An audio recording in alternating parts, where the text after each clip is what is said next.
La condición de paralelismo habla que la pendiente de una recta va a ser la misma que la pendiente de otra recta.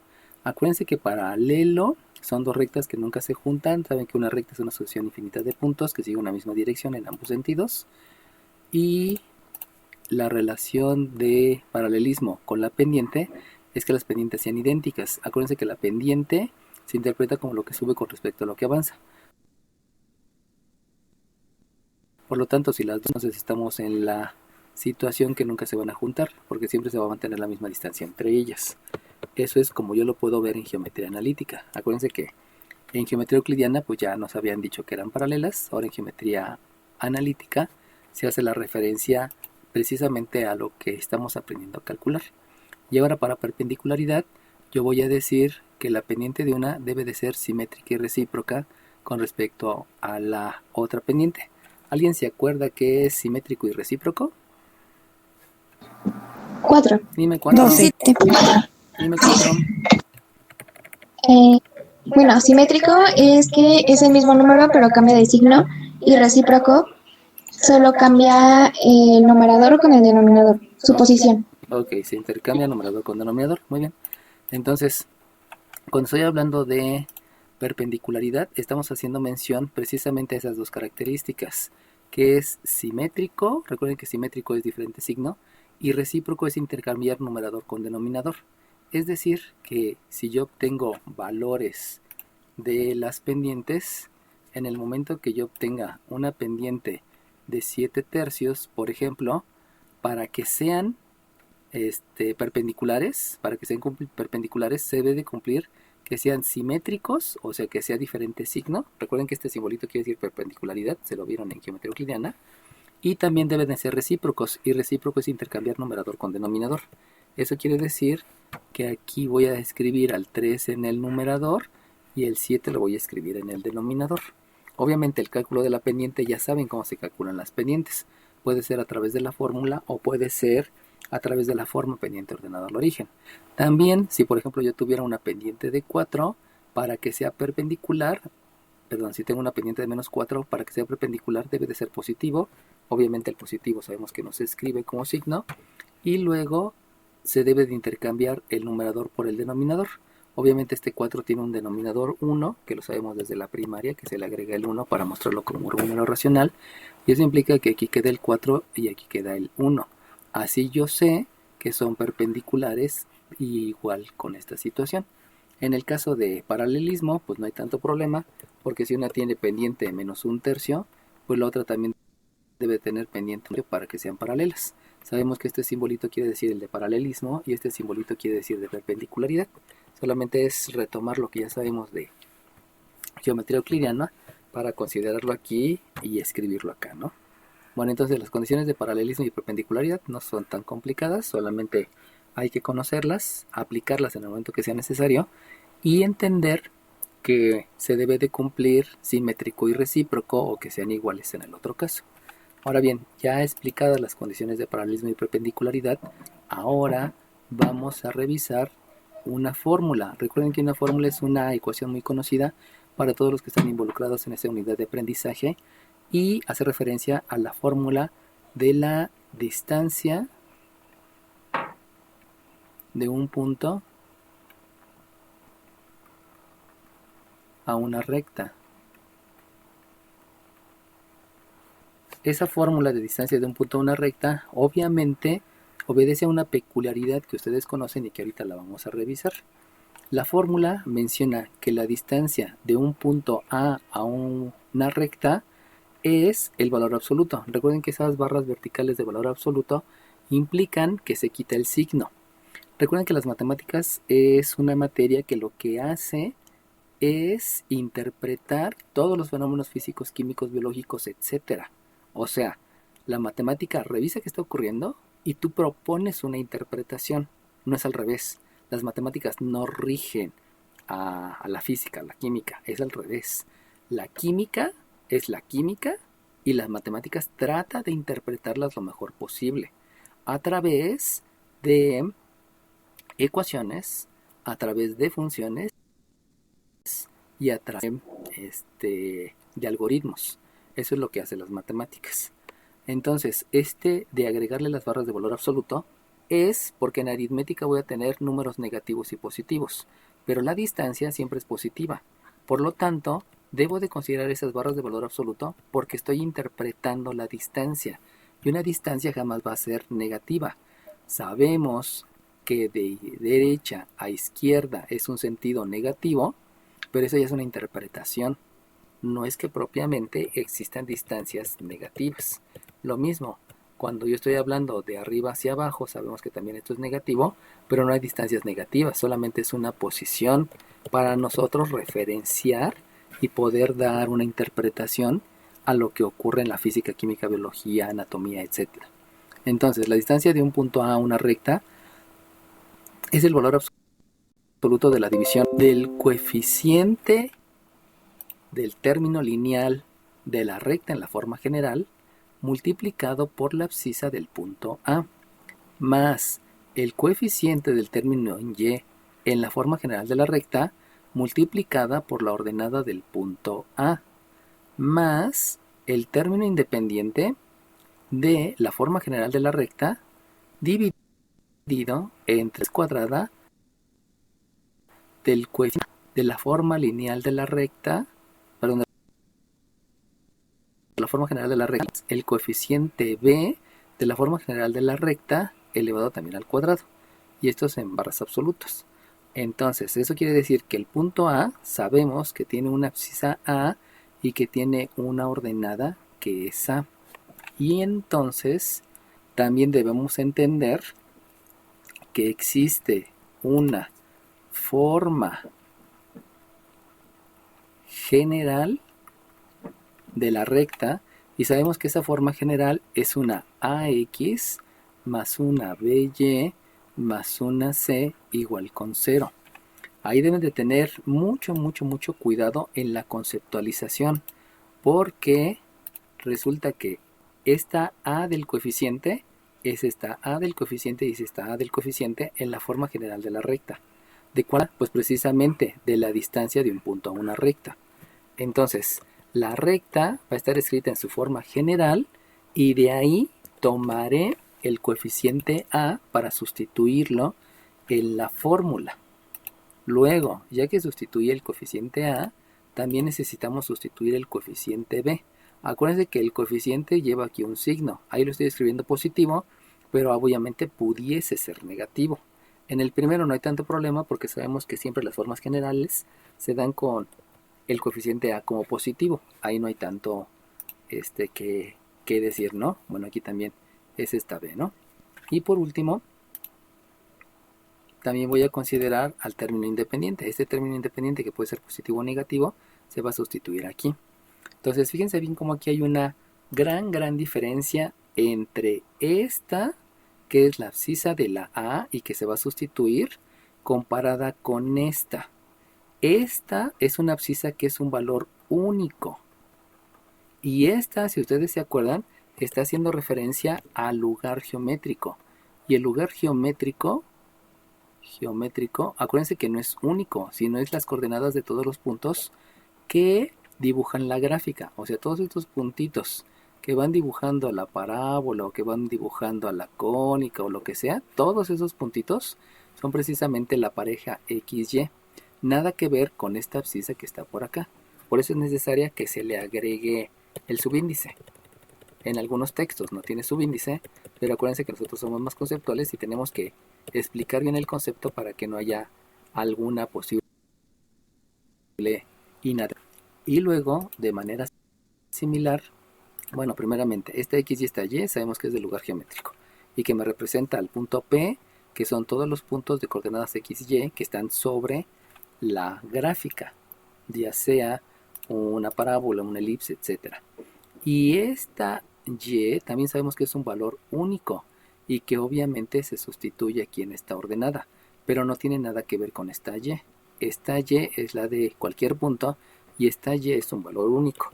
Esa parte conceptual es la que es indispensable para que cuando estemos en la elaboración de un ejercicio no tengamos ninguna duda de por qué se sustituye de una manera o por qué se sustituye de otra manera.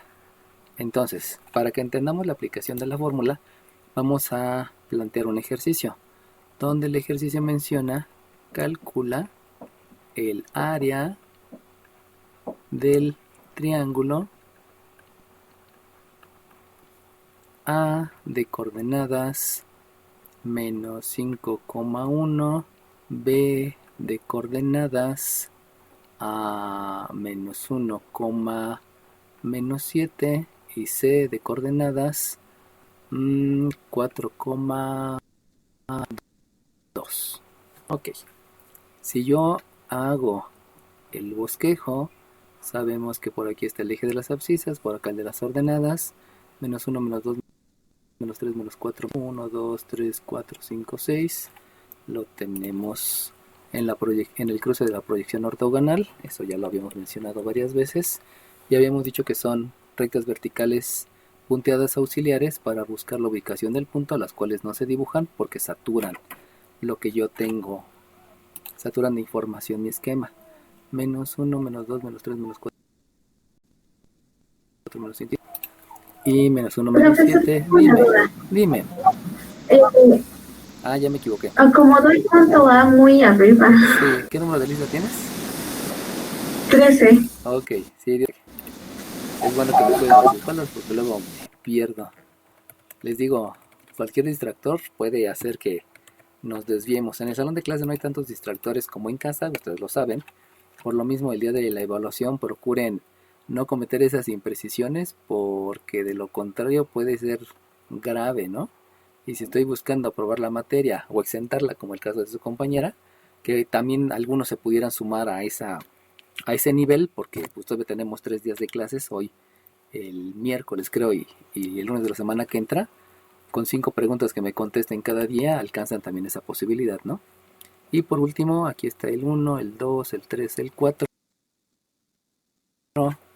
y así, con la proyección ortogonal, aquí está C, eso implica que por aquí hay uno, por aquí hay otro, por aquí hay otro y por aquí hay otro. Eso quiere decir que si ustedes observan con sus ojitos de la cara, pues ese triángulo pareciera ser un triángulo equilátero. Obviamente no puedo asegurarlo porque no tengo los datos para asegurarlo. Por lo tanto, entonces tengo que ir a calcular el área. Y sabemos que la fórmula del área del triángulo, pues esa me la enseñaron desde hace muchísimo. Y sabemos que la fórmula menciona que el área, ay, disculpen, no se agarró la herramienta, el área se calcula un medio que multiplica la base por la altura. Sabemos que en la primaria me enseñaron mal esa fórmula, porque en la primaria, todos mis maestros de primaria, no porque no supieran, no era el suficiente para explicarme algo más robusto, siempre me decían que el área se calculaba como base por altura sobre 2. Sabemos que esa fórmula está mal porque se debe de escribir primero el coeficiente, que es un medio, y luego las variables, que es la base y la altura. Así es la forma correcta de escribir. Eso ya no lo podemos escribir de esta manera porque ya estamos en el bachillerato y desde álgebra me enseñaron que siempre se escribe signo, coeficiente y variable. No podemos permitirnos esa imprecisión, ¿no? Así que por favor, acuérdense que esta es la fórmula. Y siempre, siempre, siempre, siempre, el área del triángulo se va a calcular así.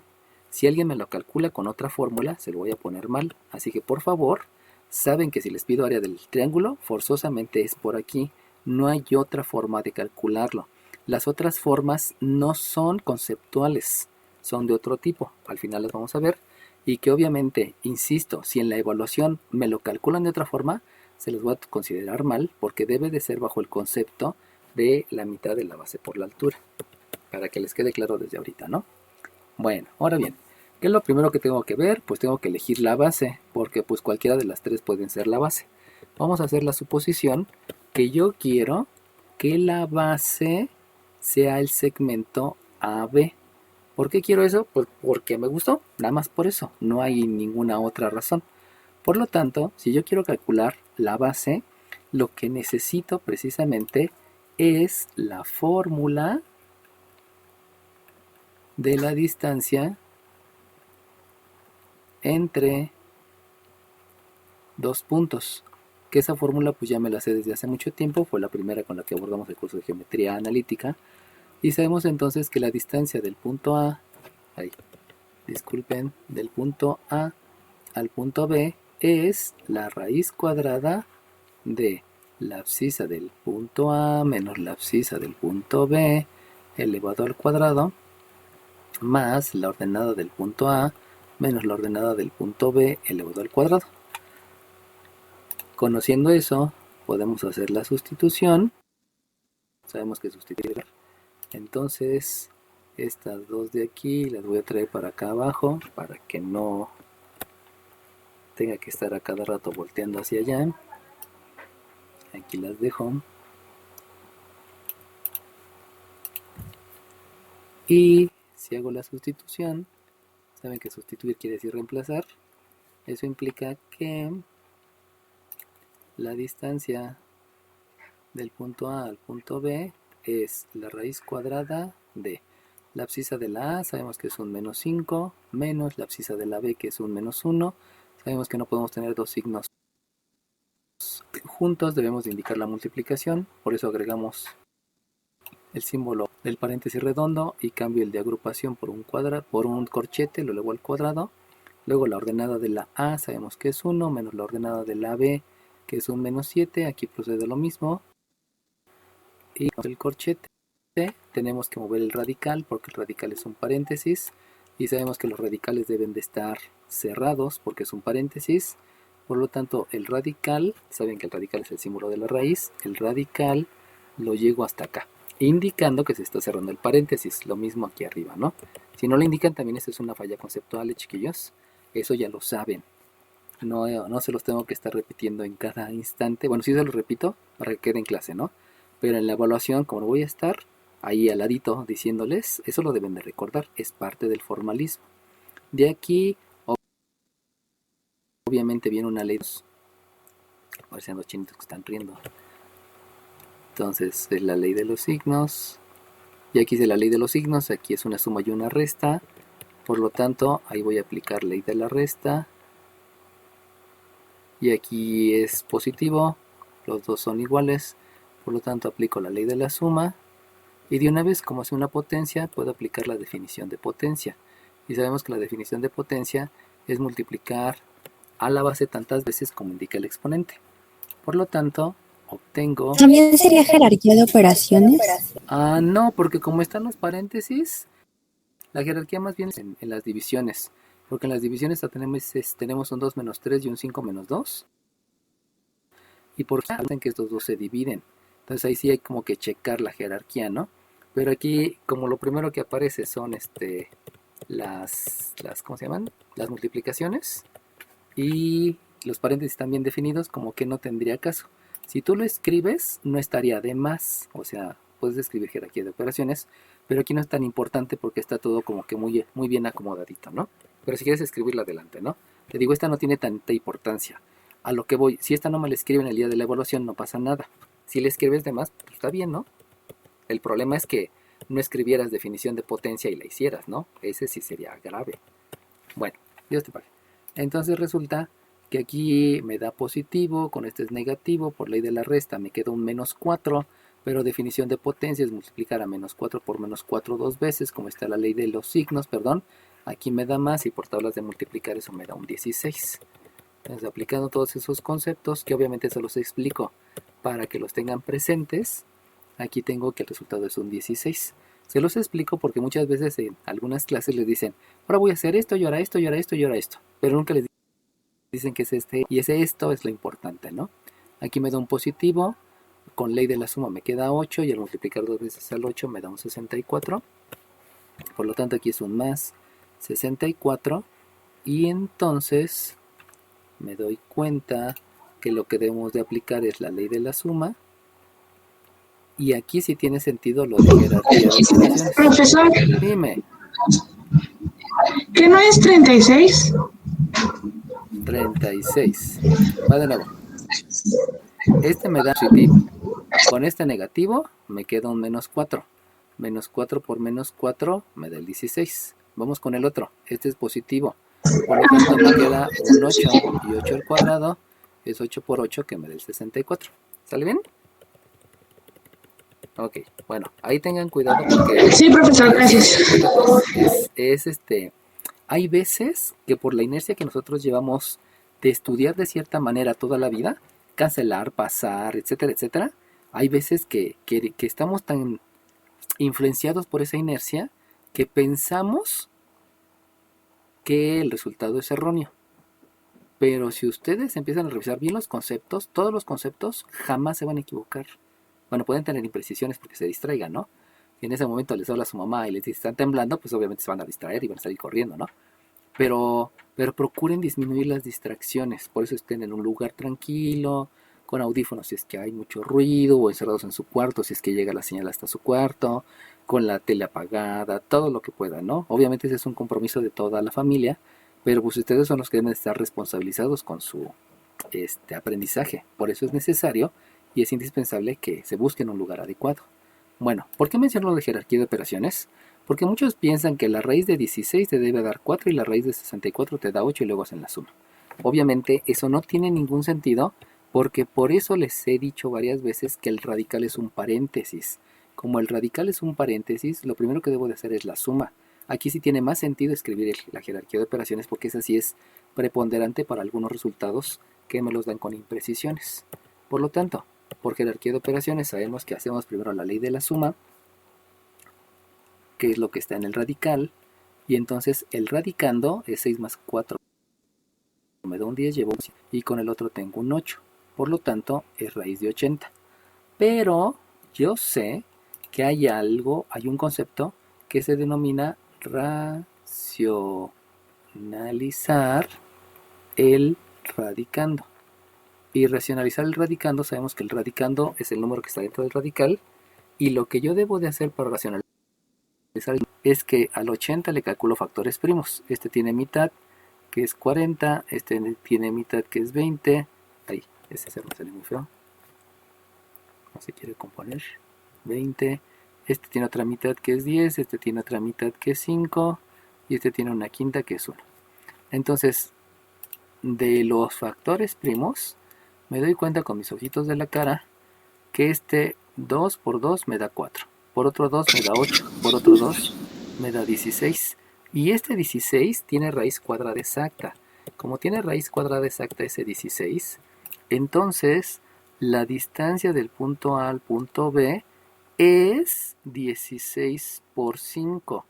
Pero sabemos que por propiedades de los exponentes, esa raíz se puede calcular a cada uno de los factores. Eso me lo permite propiedades de los exponentes.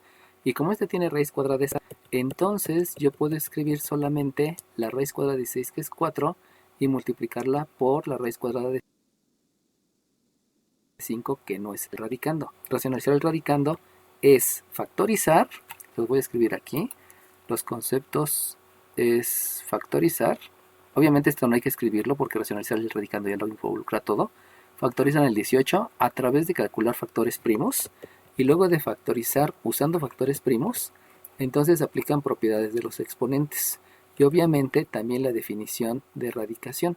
La definición de radicación es calcular qué número multiplicado por sí mismo dos veces te dé por resultado el radicando. Y sabemos que el número es el 4 por el rho, donde este 4 por 4 me da el radicando, que es 16. Esa es la definición de radicación. Y entonces, con eso sabemos que la base tiene una distancia de 4 por raíz de 5 unidades. Recuerden que las distancias se deben medir en unidades lineales. ¿Por qué esta situación? Porque en esta gráfica,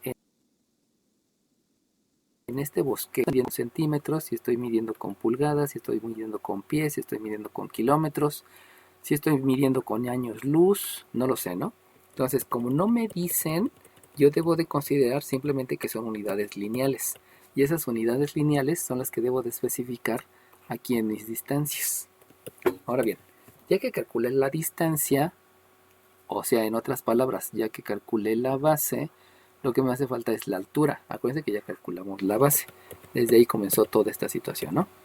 Entonces, ahora lo que sigue es calcular la altura. Y para calcular la altura, si ustedes se acuerdan, en la fórmula yo hice mención a la forma general de una recta. Y esa forma general de la recta precisamente obedece a la base. O sea, lo que yo debo de calcular,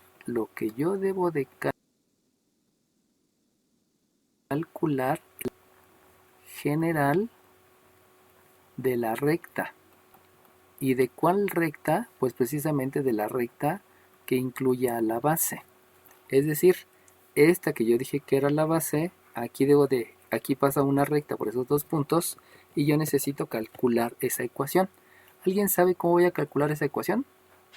¿Qué concepto aplicar?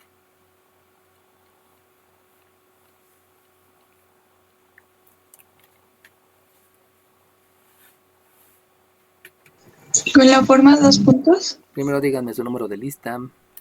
9, perdón. Dime 9. 9, dime. 19. Ok. Con la forma 2 puntos. Ok, va que va, con la forma 2 puntos. Ahora, ¿alguien me quiere dictar la forma 2 puntos? 12. Dime 12. Dime 12. La ordenada que no conocemos menos la ordenada de A igual a la ordenada de A menos la ordenada de B entre la abscisa de A menos la abscisa de B por la abscisa que no conocemos menos la abscisa de A. Ok, muy bien, sale bien. Entonces, ¿por qué me dijo su compañera los puntos A y B? Pues porque la base está con los puntos A y B. Obviamente, si ella hubiese utilizado los puntos B, C, pues esta ya no hubiera sido A, esto hubiera sido B. Obviamente este también hubiera sido B y este hubiera sido B. Y el otro hubiera sido C y el otro también hubiese sido C. Entonces, dependiendo de cuál es mi base, pues va a crearse esta forma 2 puntos. Puede haber sido AB, puede haber sido BC o puede haber sido CA, dependiendo. Eso depende de ustedes o depende de quien les pida el reactivo. Pudiera haber ahí algunos cambios, ¿no? Bueno, sabemos que después de la forma, sabemos que la forma es una manera de escribir donde puedo sustituir o donde puedo obtener información. En este caso voy a sustituir y como ya tengo los valores aquí arriba, pues simplemente escribo la ordenada que no conozco menos la ordenada de A, que es menos 5. Sabemos que hay que agregar un paréntesis para indicar la multiplicación. Es la... Ah, no es cierto, me equivoqué. Porque la ordenada es 1, perdón. Menos 1 es la ordenada de A, que es 1, menos la ordenada de B, que es así, es menos 7. Agrego el paréntesis para indicar la multiplicación. Dividido entre la abscisa de A, que ahora sí es menos 5, menos la abscisa de B, que también es menos 1, y debo de agregar un paréntesis para indicar la multiplicación, multiplicado por la abscisa del punto que no conozco, menos la abscisa del punto A, que sabemos que es menos 5, y por lo tanto debo de agregar el paréntesis para indicar la multiplicación, y obviamente agregar los corchetes, cambiar, y escribir aquí corchetes. Ahora bien, ¿qué es lo que voy a hacer? Pues primero reviso el concepto de términos semejantes, me doy cuenta que no son términos semejantes, y como no son términos semejantes, no puedo realizar esta ley de la resta. Al no poder realizar esa ley de la resta, me vengo acá, me doy cuenta que por haber una división, primero hay que hacer la operación en el numerador y luego la del denominador. Eso implica que el concepto que estoy verificando es el de jerarquía de operaciones. Posteriormente aquí tengo una ley de los signos, tanto en el numerador, en el denominador y en lo que sigue. Por lo tanto, vamos a aplicar una ley de los signos. Y si se dan cuenta, aquí me queda una suma, son términos semejantes, aquí me queda signos diferentes, por lo tanto, en el numerador voy a aplicar la ley de la suma, en el denominador voy a aplicar la ley de la resta, y posteriormente, como aquí ya hice una operación y aquí hice una operación, de una vez vamos a hacer operaciones inversas y propiedad distributiva. Entonces, agrego el concepto de operación inversa, agrego el concepto de propiedad distributiva, y si se acuerdan aquí me va a dar signo positivo, por lo tanto por ley de la suma me da un 8. Aquí me queda una resta, si se dan cuenta aquí es un menos 4 por ley de la resta, pero si ustedes observan este 8 con este menos 4 yo puedo dividir. Entonces resulta que ya no va a haber operación inversa. Como ya no va a haber operación inversa, porque solamente me va a quedar la división, en lugar de esta operación inversa, lo que hago es primero dividir, porque me va a dar un número exacto, y luego ya viene la propiedad distributiva, porque este resultado va a multiplicar al primer elemento del sumando y luego al otro elemento. Vuelvo a repetir, por todos los conceptos me va a quedar un 8, por todos los conceptos, como son signos diferentes, me queda un menos 4, y al hacer la división de este 8 con este menos 4 solamente me queda un menos 2. Y ese menos 2 es el que va a multiplicar a todo lo demás. Y por lo tanto, aquí obtengo un y menos 1 igual a menos 2x, menos por menos, obviamente es negativo, y me queda un menos 10. Pero recuerden que todo eso que estoy obteniendo precisamente es por la aplicación de todos los conceptos que ya me sé y que se han estado repitiendo a lo largo de todo el curso.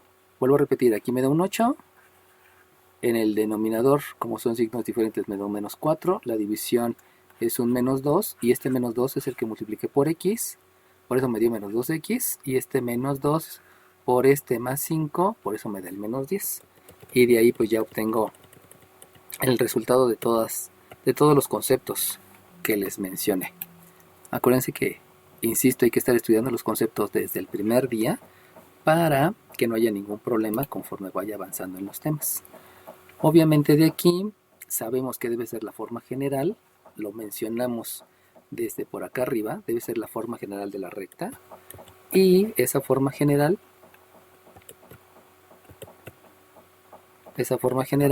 implica que el término en x sea positivo.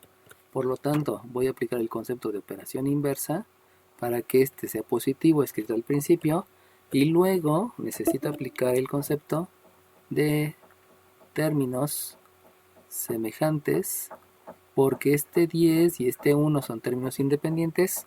Obviamente la acepción que estoy indicando desde hace ratito, este es negativo, acá me va a quedar positivo, son signos diferentes, eso implica que debo de aplicar la ley de la resta. Y entonces obtengo un 2x más, sabemos que aquí sí se debe escribir la operación, aquí hay un signo que no se escribe, pero cuando esa operación sí se escribe, más y, aquí es menos, aquí me queda un más 10, por lo tanto por ley de la resta, se hace la resta y se deja el signo del número mayor, por lo tanto es un más 9 igual con 0. Y de ahí ya obtuve la ecuación general de la recta, y esta ecuación general de la recta es la ecuación general de la recta, que es la ecuación de la base, y que esa es la que yo necesito, porque la distancia de un punto a una recta, en la distancia de un punto a una recta se necesita precisamente la ecuación general de la recta. Ok, ya que obtuvimos todo eso, por favor díganme qué es la altura. Obviamente 35. 35, dime qué es la altura. La pendiente. No. ¿Qué es la altura, chiquillos? 7. 7, dime 7. La distancia del punto a la recta. Ajá, pero en geometría euclidiana, ¿cómo está definida la altura?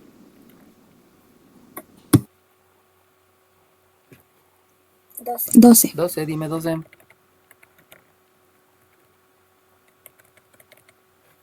La altura es el segmento de perpendicularidad trazado desde un vértice al lado opuesto. Ok, muy bien, eso es la altura.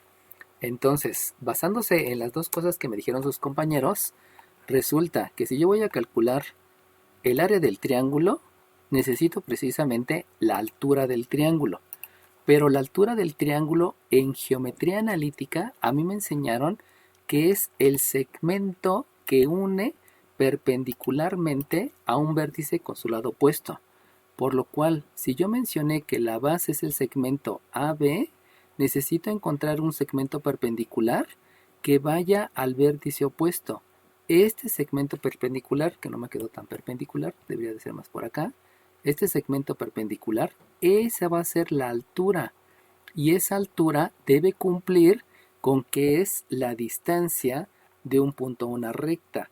esta distancia de un punto a una recta siempre es la distancia más corta. Es decir, si aquí tienen esto, la distancia más corta del punto a la recta es la perpendicular. Esta no es la distancia de un punto a una recta, porque esa es más larga. Tampoco esta es más larga. Tampoco esta, porque esta es más larga. Siempre la distancia de un punto a una recta hace suposición, hace la consideración, perdón, que debe de ser una distancia perpendicular. Siempre la distancia más corta de un punto a una recta es la perpendicular. Aunque aquí tengan en cuenta que a veces me ponen que de un punto a una recta la trayectoria circular es la más rápida. Eso es cierto, porque de aquí para acá la aceleración y esta aceleración a veces esta es más rápida que esta, pero todo depende de la posición y la trayectoria. Eso ya es física y eso ya es otra cosa. Pero la distancia de un punto a una recta siempre va a ser perpendicular. Por lo tanto, por la definición de geometría euclidiana, que ya me la dijo su compañera, y por la definición de un punto a una recta, resulta que la altura necesito precisamente la fórmula de un punto a una recta, donde la recta que voy a considerar, acuérdense que es la forma general de la recta va a ser la referida a la base. Recuerdan que esta base es la que ustedes quieran, a menos que yo se las asigne. Es la base y el punto que está enfrente para que esta distancia se obtenga a través de esta fórmula. Esa distancia, el valor de esa distancia, se obtiene a través de esa fórmula. Eso quiere decir que sabiendo que ahora voy a considerar el punto C para la fórmula, voy a tener que copiar este punto C. Vamos a ponerlo por acá. Entonces es el punto C y la ecuación de la base. La recta que está sobre la base. Y entonces yo tengo que decir que la distancia del punto C a la recta y que sabemos que esa fórmula se denomina fórmula. Sabemos que una fórmula es una ecuación muy conocida por todos y una ecuación es una igualdad entre dos miembros izquierdo y derecho donde en cada miembro hay operaciones o está el cero. Es la fórmula de la distancia de un punto a una recta. Y entonces la fórmula se va a escribir, déjenme mover tantito esto porque quedó muy pegado. Se va a escribir como el valor absoluto de el coeficiente de la forma general de la recta multiplicado por la abscisa del punto C, más el coeficiente de la forma general de la recta en el término en Y, multiplicado por la del punto C, más el término independiente en la forma general de la recta, dividido entre la raíz cuadrada del coeficiente del término lineal en X en la forma general de la recta elevado al cuadrado, más el coeficiente del término lineal en Y en la forma general de la recta elevado al cuadrado. Todo esto en valor absoluto. ¿Por qué es el valor absoluto? Porque todas las distancias son positivas. Y entonces debo de tener mucho cuidado en que este 2, acuérdense que este 2 siempre va a ser positivo, porque estamos buscando que siempre las abscisas, que siempre el término en X sea positivo. Esa es esta que voy a tener aquí. Luego hay que recordar que B hace referencia al coeficiente de Y. Si se dan cuenta, el coeficiente es un número con todo y signo. Y sabemos que ahí hay un 1. Entonces simplemente lo sustituimos por acá. Y por último, el término independiente. Sabemos que es el término que no tiene variables, que es este más 9, que se va a sustituir por aquí. Por lo cual, aquí también me faltó hacer la mención, que se sustituye aquí la B, ¿no? Acuérdense que utilizo mucho el marcatextos para hacer referencia, no porque esté cancelando, porque sabemos que cancelar no existe, sino simplemente es para estar haciendo referencia de lo que voy a hacer. Por lo cual, voy a realizar la sustitución. Si realizo la sustitución, recuerden que vamos para allá, al hacer la sustitución, sabemos que la distancia del punto C a la recta se va a calcular como el valor absoluto, porque las distancias siempre son positivas, de el coeficiente que es 2 multiplicado, dejen aquí, se los escribo también para que les quede clara esta situación. Aquí va a ir el término en C,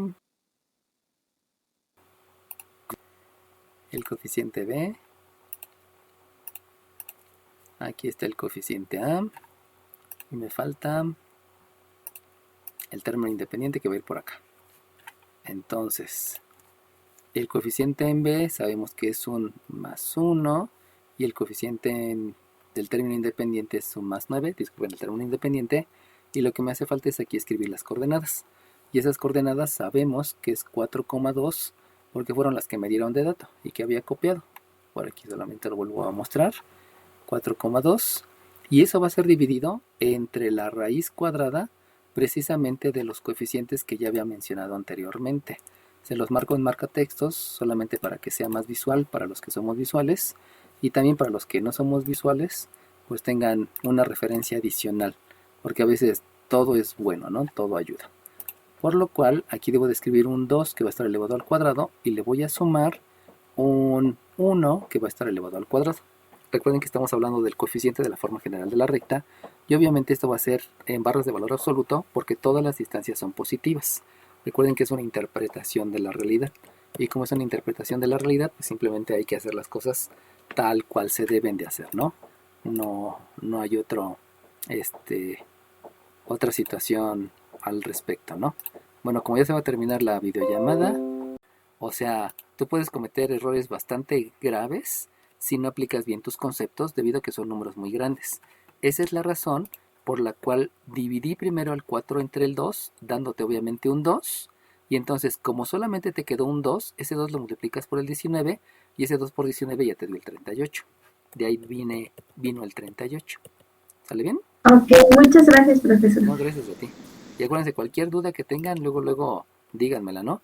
Porque recuerden que estamos en la parte conceptual, y la parte conceptual implica que pues hay que estar checando bien esos conceptos. Bueno, vuelvo a repetir porque, espérame tantito, vuelvo a repetir porque se me olvidó reiniciar la grabación, y se los voy a repetir rápidamente la explicación para que quede quede grabado, ¿eh? Entonces, nos habíamos quedado solamente en esta situación. Y de aquí habíamos dicho que tenía que hacer la multiplicación, por lo tanto estos dos me daba un 8, estos me daba un 2 y este era un 9 obviamente. Como todos son positivos, por eso apliqué la ley de la suma y la ley de los signos y la definición de potencia en el denominador. Debido a esa aplicación de conceptos, resulta que, nuevamente explicando lo que ya dije, si aquí yo tengo un 8, si aquí yo tengo este 2 por 4 que es un 8, sumado con este 2 por 1 que me da 2, me da un 10. Con este 9 ya tengo un 19. Ese 19 fue el que obtuve en el numerador. Ahora en el denominador, por definición de potencia, primero elevo al cuadrado, multiplicar por 2 veces al 2 que me da 4, multiplicar por 2 veces al 1 que me da 1, y este 4 más 1 me da 5. Obviamente la jerarquía de operaciones me menciona que primero tengo que hacer esa precisamente definición de potencia, y ya después de hacer la definición de potencia, entonces viene la parte de la raíz, porque a veces en esta situación pudiera llegar a tener algún error, sobre todo cuando digo que se cancela la raíz con el cuadrado, ¿no? Que por ahí tienen mucho esa costumbre de decirse cancelar, cuando en realidad son jerarquía de operaciones. Y lo que les había mencionado es que aquí no es necesario racionalizar el denominador. Recuerden que en el denominador nunca debe de haber raíces, pero solamente cuando voy a realizar la fórmula de área entre triángulos, ahí sí es indispensable que no lo hagan. ¿Por qué? Porque casi siempre esta raíz de 5 es la misma que esta raíz de 5. O si es raíz de 7, también aquí van a tener raíz de 7. Y si es raíz de 30, también aquí van a tener raíz de 30. O sea, siempre van a aparecer las mismas raíces. Debido a eso, se permite que no se racionalice el denominador cuando estoy hablando del cálculo de un área de un triángulo, solamente porque esas raíces se repiten. Y como esas raíces se repiten, les había mencionado que cuando sustituía en la forma del área, pues resulta que la base, lo voy a volver a escribir para que quede grabado y que no se vea tan tan rayonado por acá y que vuelvan a ver la explicación, ¿no? Disculpen por no iniciar la grabación. Cuando hacía la sustitución, obtenía que el área es un medio de la base. Acuérdense que la base era 4 por raíz de 5. Entonces aquí es 4 por la raíz de 5 y luego por la raíz de 5. Ay, quedó otra vez feo. Por la raíz de 5 y luego por la altura, donde la altura era 19 sobre raíz de 5. Por lo cual, al multiplicar, me queda un 19 entre la raíz de 5 y ahí era donde les decía, esta raíz y esta raíz son idénticas, por lo tanto me da la unidad. Pero también cuando quiero dividir, me doy cuenta que de igual manera, este 4, como está en el numerador porque hay un 1 en el denominador, este 4 se puede dividir entre este 2. Por eso 4 entre 2 me da por resultado un 2. Y si se dan cuenta, ya lo único que me resta es multiplicar el 2 por el 19, donde me da un 38, que deben ser unidades cuadradas porque es un área. Entonces, debido a la aplicación de conceptos, les mencionaba que aquí ya no hay una multiplicación de números racionales, porque al hacer la división ya no me quedan números racionales, solamente me quedan enteros. Raíz de 5 entre raíz de 5 me da 1 y 4 entre 2 me da 2 y solamente ese 2 por este 19 ya me dio el 38, donde aquí es más exacto porque los números no son tan grandes, por eso les buscaba que les decía, ¿no?, que la aplicación de conceptos no solamente me lleva al formalismo, sino me lleva a ser más eficiente porque los resultados son más pequeños. Y también les había mencionado que tanto la distancia como la otra distancia, acuérdense que esta es la base y esta es la altura, las dos deben ser unidades lineales porque estamos hablando de longitudes. Y para el caso del área, como multiplico unidades lineales por unidades lineales, me da unidades cuadradas porque sabemos que todas las áreas son en unidades cuadradas. Ahora sí, pregúntame. Yo sí, profesor. Dime. Tenía que si le podíamos también poner la ley de exponentes. La ley de exponentes. ¿Cuál ley de exponentes? Ajá. Porque si utilizamos las unidades es lineal. Y cuando las multiplicamos, independientemente que hablemos de leyes, se multiplicarían unidades por unidades. U. Ajá. Ajá. El detalle es que eso ya es más bien de física, porque la interpretación de física, eso ya te lleva a unidades cuadradas. Entonces, aquí no manejo, dentro de los conceptos que estoy aplicando, no aplique nunca a leyes de exponentes debido a que es una interpretación. Entonces, esa interpretación de unidades cuadradas obedece más bien ya a física. Si tú te acuerdas, en física, bueno, si tú tienes la velocidad igual a 10 kilómetros sobre 5 horas, en física te debieron de haber enseñado que jamás se escriben las unidades. Nunca. Sino lo escribes hasta el final. Y aparte se hace el análisis dimensional de unidades. O sea, el análisis dimensional de unidades lo debes de encerrar entre corchetes. Eso te lo deben de haber enseñado en física. O te lo deben de estar enseñando en física. Entre corchetes se escribe kilómetros entre horas es igual a kilómetros entre horas. Pero este se llama análisis dimensional de unidades. Pero no tiene nada que ver con matemáticas. Por eso se trabaja diferente. Esa es la razón por la que no puedes utilizar es porque jamás en matemáticas se trabajan las unidades, a menos que estemos hablando de una conversión, de una expresión, de una cantidad en otras unidades. Ahí sí, pero ahí viene la parte conceptual y que a veces no se maneja tan a fondo y que es lo más importante, ¿no? Manejar eso conceptual. ¿Sale bien? Sí, profe, gracias. Ok, gracias a ti. Bueno, ahora bien, si no tienen ninguna otra duda, ningún otro comentario, vamos a... Profe, yo. Dime. En la fórmula de distancia de un punto de una recta, ¿es necesario poner, pues sí, o sea, el punto que indica la multiplicación entre A por la abscisa de C? ¿Este punto que está acá? Ajá. No, no es necesario. Solamente lo escribí para fines didácticos, ¿no? Porque si tú escribes AX y por X, entonces te lo mencioné solamente para que quede bien claro, ¿no? Porque muchas veces nos olvidamos que escribir AX quiere decir A por X, que escribir más 2X cuadrada quiere decir más por 2 por X cuadrada. Entonces, para que quede más claro, por eso lo agregué. ¿Sale bien? Ok, gracias. Gracias a ti. Bueno, ahora bien, ¿qué es lo que se utiliza para comprobar? Solamente para comprobar. Ahora, primeramente, ¿se necesitan comprobar las cosas? No. ¿Por qué no se necesitan? Porque lo estás haciendo bien. Eso quiere decir que nunca vas a comprobar. Nunca, jamás, porque ya sabes que lo haces bien. Y hay algunos indicadores, como esta raíz que les digo que va a ser la misma en los ejercicios. A lo mejor aquí es un indicador de saber que estás haciendo las cosas bien. Y lo que sirve para comprobar es algo que se denomina regla de Ohm. Y la regla de Ohm se utiliza para comprobar, solamente para comprobar, nunca para calcular. Eso quiere decir que si ustedes me calculan el área a través de la regla de Ohm, se los voy a poner mal, porque no es para calcular, es para comprobar. Simplemente es para comprobar. Por lo tanto, ¿la tienen que hacer? Pues no. ¿Y para qué elemento de Ohm? Pues solamente para saber y ya. O sea, en realidad no es importante. Bueno, sí fue importante para él, ¿no? Porque le dio un lugar en la historia de las matemáticas, ¿no? Pero no es porque sea como que lo más importante del mundo, ¿no? Entonces, déjenlo, traigo para acá. Ah, no se quiere mover. Ya. Aquí ya dejé las coordenadas. Bueno, ¿qué es lo que tengo que hacer con esas coordenadas? Pues simplemente acomodarlas en un determinante. Como ya no tengo espacio, lo voy a hacer aquí muy reducido, pero yo creo que ya alcanza. Entonces, utilizando la regla de Ohm, el área se calcula como un medio del determinante, donde el determinante va a estar formada por la abscisa de A y la ordenada de A, por la abscisa de B y la ordenada de B, por la abscisa de C y la ordenada de C, y vuelvo a repetir la abscisa del primero.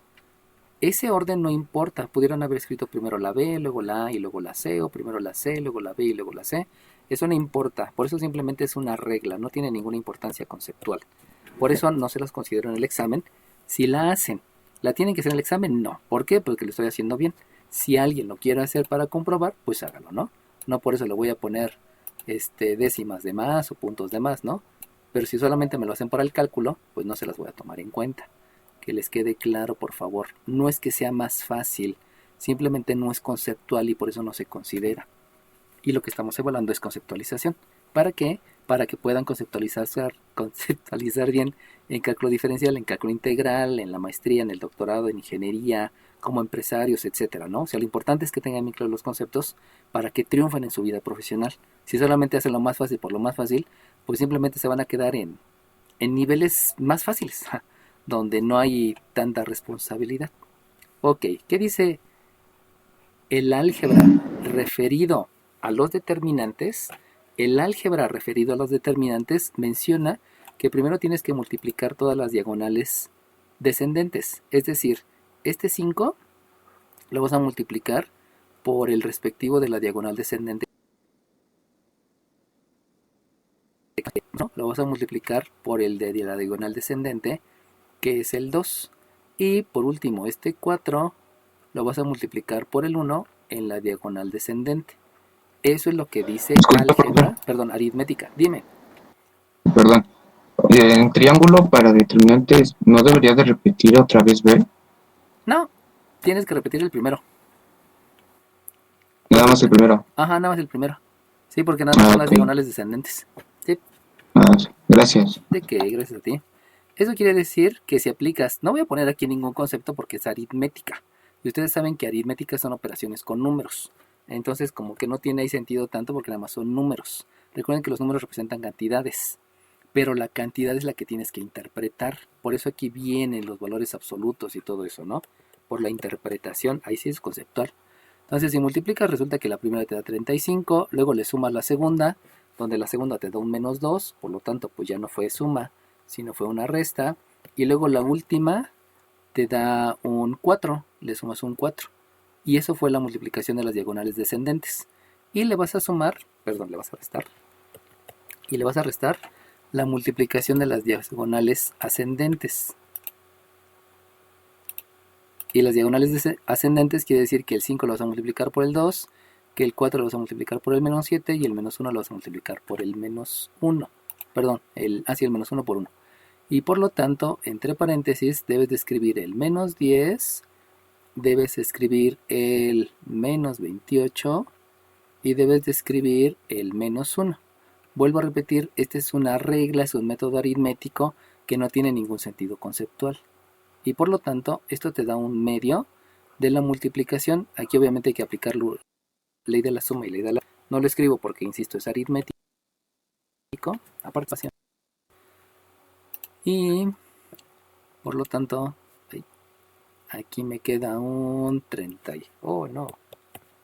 Aquí me queda un 37. Dejen que se me cambió la herramienta. Aquí hay un 37. Y que se lo voy a restar a todo esto. Si ustedes se dan cuenta, aquí es ley de la suma porque todos son negativos.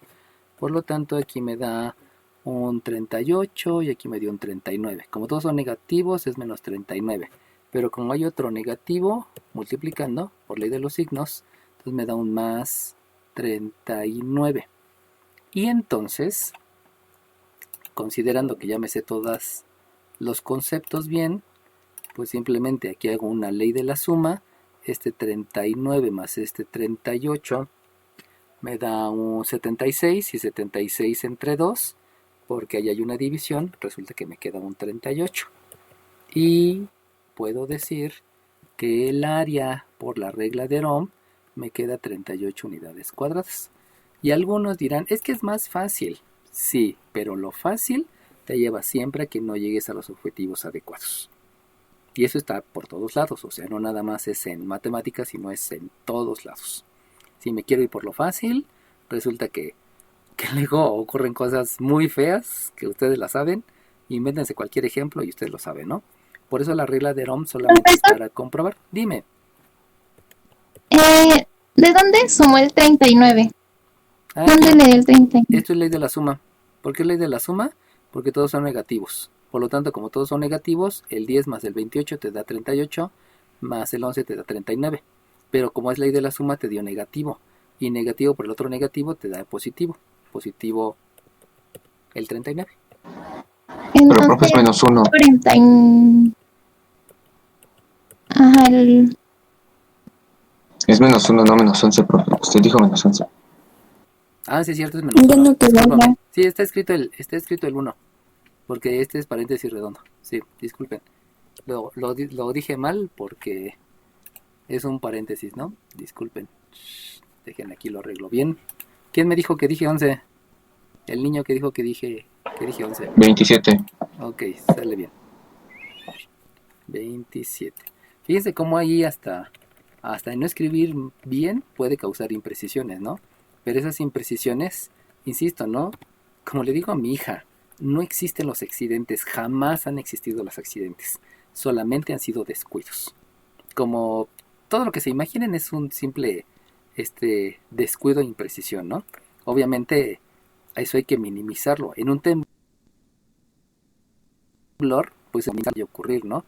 Pero sí puedes tener tu estrategia para salvarte. Si vives en un piso arriba del piso 10, ¿no? O del piso 3. Ya ven que en la vocacional, cuando son los desalojos, planta baja, piso 1 y piso 2 sí desalojan, pero los que estamos en el piso 3, ahí nos quedamos y solamente nos replegamos y ya, porque no vamos a alcanzar a bajar, ¿no?